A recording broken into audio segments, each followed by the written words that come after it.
বৃহস্পতিবার পবিত্র রাতে কেউ যদি এই দোয়াটি 100 বার পরে কোনো দিন পৃথিবীর কোনো মানুষের কাছে তার হাত পাততে হবে না, পৃথিবীর সব কিছু তার পায়ের নিচে আল্লাহ হাজির করে দিবেন। দারিদ্রতা থেকে মুক্তি দান করবেন, বিপদ আপদ থেকে মুক্তি দান করবেন, তার সম্মানকে সুউচ্চতা দান করবেন, অসুস্থতা থেকে দূরে রাখবেন, আল্লাহর অশেষ দয়া ও রহম তাকে দান করে দিবেন। সুবহানাল্লাহ।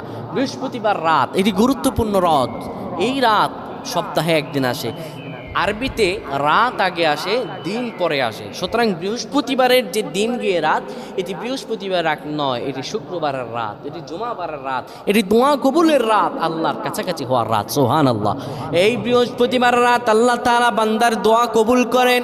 কেউ যদি বৃহস্পতিবার রাতে ঈশা নামাজের পরে পবিত্র হয়ে ইয়া হাইয়ু ইয়া হাইয়ু ইয়া হাইয়ু ইয়া রফিয়ু ইয়া রফিয়ু ইয়া রফিয়ু এই দোয়াগুলো পড়তে পারে 100 বার, আল্লাহ রাব্বুল আলামিন তার